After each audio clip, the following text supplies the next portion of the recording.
You're listening to the Guernsey Past podcast. Take a journey back to Guernsey's past. Hey everyone, and welcome back for another deep dive. Today we're traveling back in time to the late 19th century to explore the fascinating world of Guernsey's old arcade. Ooh, the old arcade. It's going to be quite an adventure, and luckily we have not one but two amazing sources to guide us. First, we have the vibrant memories of Mr. A.I. Le Petrel, who was actually there, strolling those very streets. It's like having a personal tour guide from the past. Exactly.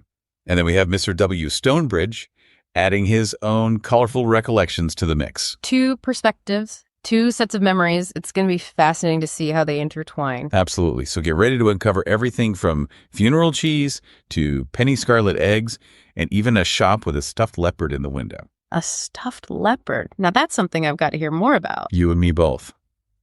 So let's jump right in. You know, it's amazing how Mr. Le Petrel's memories paint such a vivid picture, not just of the shops, but of the shopkeepers themselves. Oh, absolutely. He describes them with such detail, their personalities, even their specialties. It's as if we're right there with him, meeting these people face to face. Okay, so let's set the scene. Guernsey in the 1870s and 1880s. Before the arcade was built, this area was a bit of a jungle, right? That's right. It was a mix of houses and shops all jumbled together, catering mainly to the working class. It sounds like this unplanned sprawl almost reached the town church. So the arcade brought order to this retail chaos. That's quite a transformation. I'm ready for our walking tour. Where do we start? Well, Mr. Le Petrel begins his journey at the high street entrance, and the first shop he encounters is F. Le Quillebec's, a wine and spirits merchant. And now? Ironically, a tobacco shop occupies that very spot today. Makes you think about how times have changed. It does. Speaking of changing taste, our next stop is Robin's Grocery. Now, you mentioned funeral cheese. Ah, yes, funeral cheese. You see, after a funeral, mourners would gather for a tradition called thé au retrait. They would share Guernsey biscuits and this specific type of cheese, a way to commemorate the departed. I wonder if that tradition is still practiced today. It's such a unique blend of food and ritual. It would be interesting to find out. Absolutely. So, what other delights await us on this journey through the arcade? Well, right next door to the grocer was a confectionery shop. Of course, gotta have something sweet. And then a chemist who would also double as a dentist if needed. Talk about a multi-talented shopkeeper. A chemist-dentist combo. Can you imagine popping in for a cough drop and ending up with a tooth extraction? Perhaps not the most appealing combination. But it does make you wonder about the level of specialization back then compared to today, right? It does. But moving on, our next stop is a bookstore run by Mrs. Lydieve and her sister, Miss Vincent. And here's a fascinating tidbit. This very bookstore is said to have played a role in the eventual creation of the Guillaise Library. So a tiny seed that grew into a major cultural institution? That must resonate with you as a book lover. Oh, absolutely. Makes you think about the ripple effects of even the smallest establishments. It really does. All right, what's next on our tour? Next, we have a jeweler's shop and then a prominent grocer, W. Burrard. And this is where Mr. Stonebridge chimes in, right?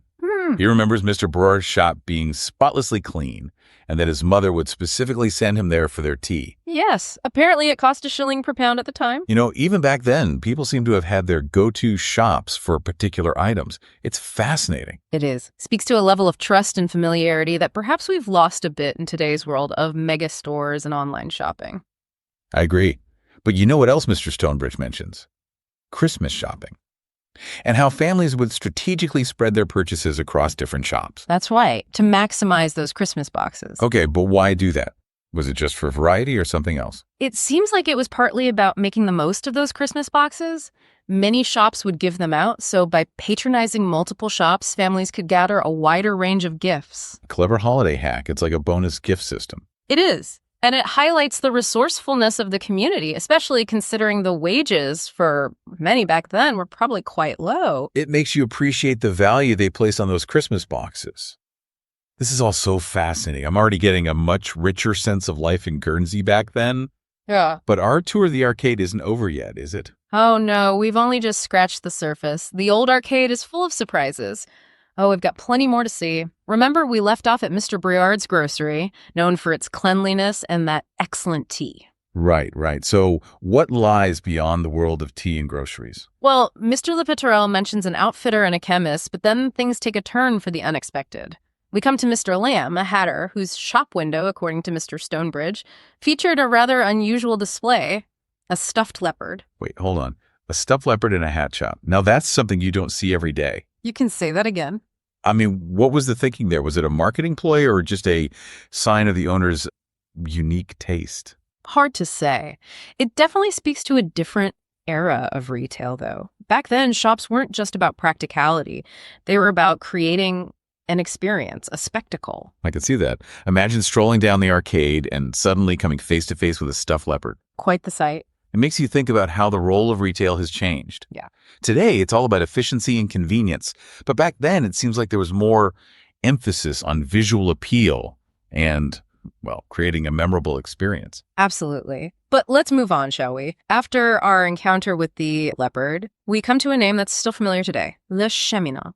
Back then, it was a pork butcher shop known for its sausages. Sausages, huh? So we've got funeral cheese, a chemist dentist, a stuffed leopard, and now legendary sausages.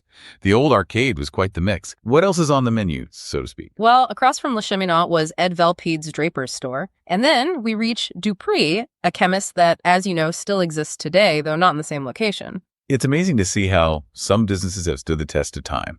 It makes history feel more real somehow. Definitely. But I'm curious about the area surrounding the arcade. You know, Mr. Le Petrel mentioned that before Market Hill was built, there was a jungle of houses where it stood. Right. A jungle of houses. What was that area like? Well, it was a vibrant hub, largely inhabited by a French community. It had shops and eating houses, mainly catering to the working class. Imagine bustling stalls, vendors selling everything from fresh seafood to meat pies. It sounds like a sensory overload. Was there a particular day or event that brought this area to life? As a matter of fact, there was. According to Mr. Stonebridge, the day after Midsummer was a special occasion. The Cattell Fair took place at the Fairfield and drew crowds from all over the island. I can picture it now. Imagine French women lining the hedges, selling strawberries and those curious scarlet-dyed eggs that Mr. Le Petrel mentioned. Hold on, scarlet-dyed eggs, what were those all about? Well, they were chicken eggs boiled in cochineal, a natural dye, to create that vibrant red color. And you could buy them for just a penny each. A penny. It's those little details that really bring history to life, don't they? Give you a glimpse into the everyday lives of people back then. I agree. But let's get back to the arcade itself. Where to next? Lead the way. Well, before the transformation of Market Hill, there was a small tobacconist shop run by Miss Moulin. And Mr. Le Petrel claimed you could get the best cigars there. 7 for 3 pence. Wow, what a bargain. Makes you think about the value of money back then. Indeed. But it also raises questions about the social dynamics of the arcade. Was it a place where people from all walks of life mingled, or were there separate areas for different social classes? That's a good question. One to ponder as we continue our exploration. Right. So after Miss Millen's tobacconist, we come to Cox's boot store, Mrs. Arscott's dairy, Mr. Spung's analytical tea shop. Analytical tea shop. Okay, now I'm really curious. And Taylor's restaurant, a popular spot for country cousins to meet. It sounds like the arcade was quite the social hub. A mix of shops and gathering places catering to, well, all sorts of needs and tastes. You could say that. And our tour takes us to the top of the steps at the corner of the Central Arcade, right across from the Old Post Public House, kept by W. Dawson. And next door. Conveniently, an eating house. So whether you were thirsty for a pint or hungry for a meal, the old arcade had you covered. But what about the other side of the Central Arcade? What's over there? Well, according to Mr. Le Petrel, this section housed a tailor shop, the first grocery store of the famous Luff & Co., Mrs. Stribley's hat and gown repository, and a toy shop run by 2 sisters named Barbet. It's really quite remarkable how he remembers all these names and details. It is, like he has a mental map of the entire arcade etched in his memory. Exactly. Moving to the center block of shops on the right-hand side, we encounter Mr. E. Le Cheminot, a grocer, David Marquand, a tobacconist, 2 eating houses, a hat shop, and, well, another shop whose occupant escapes Mr. Le Petrel's memory. Well, it happens. After all these years, it's understandable that some details might fade. Of course. On the corner, where Messrs. A.P. Roger is located today, stood Mr. Hartwell's piano shop. And rounding out this section were the establishments of Mrs. Hunkin, a dressmaker, Mr. Black, a confectioner specializing in wedding cakes, Monsieur E. Begin, offering unique French footwear, corsets, and other such specialties, and lastly, a jeweler named Mr. Paint.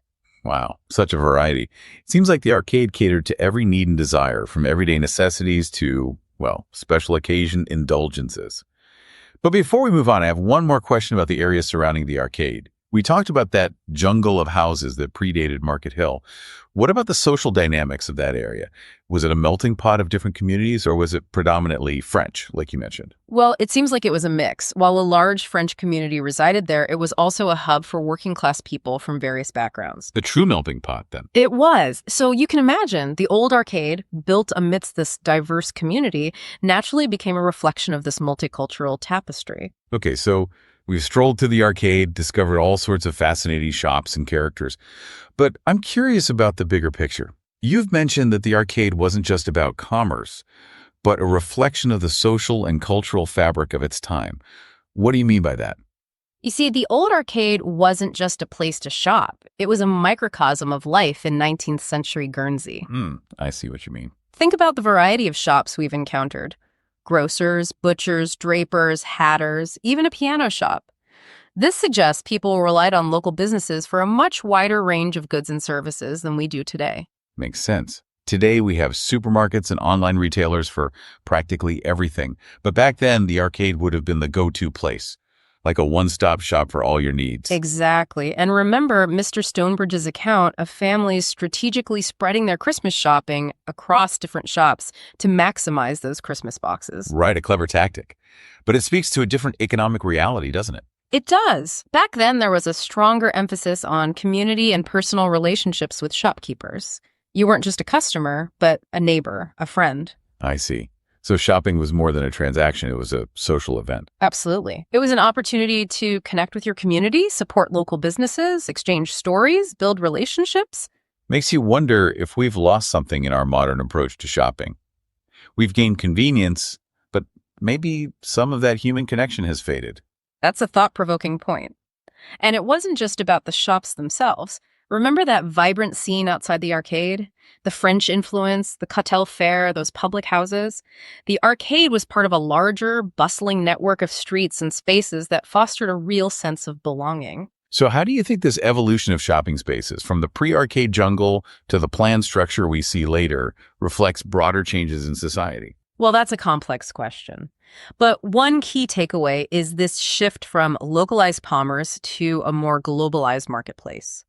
As transportation and communication improved, people had access to a wider range of goods from farther afield. This led to the rise of larger retailers and, well, the decline of many smaller, specialized shops. It's a trend we still see today, right? With online shopping and big box stores often overshadowing local businesses. Exactly. It's a double-edged sword. More choice, more convenience, but a potential loss of that community connection so integral to the old arcade experience. It makes you appreciate the enduring charm of places like the old arcade, those places that still retain a bit of that old world character.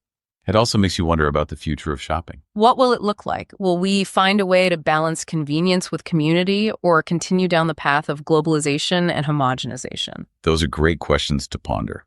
But before we wrap up our deep dive, I want to really immerse ourselves in the atmosphere of the old arcade. If you could step back in time, what sights, smells, and sounds would you be most eager to experience? Oh, that's tough. The smells alone would be incredible. The blend of spices from the grocery stores, the aroma of freshly baked bread from the confectioners, the scent of coffee and cigars wafting from the public houses. And the sounds. The clatter of horses' hooves on the cobblestones, the murmur of shoppers, the laughter spilling out from the restaurants. And the sights, of course. Those colorful shop fronts, the gas lamps illuminating the arcade at dusk, and the throngs of people going about their day. It's amazing how these historical accounts can transport us to another time and place, connect us with the lives and stories of those who came before us. It reminds us that history isn't just dates and facts, but a living tapestry woven from the experiences of countless individuals. Well said. And the old arcade, with its bustling shops, its unique characters, and its enduring legacy, offers a captivating glimpse into the heart and soul of Guernsey's past. And to all of you listening, if you enjoyed this deep dive, I encourage you to explore further. There's so much more to discover. Seek out other historical accounts, local history resources. You might be surprised at what treasures you find. Until next time, happy exploring. Thanks for listening to the Guernsey Past podcast. Look out for more podcasts soon. If you don't want to miss one, then please don't forget to subscribe.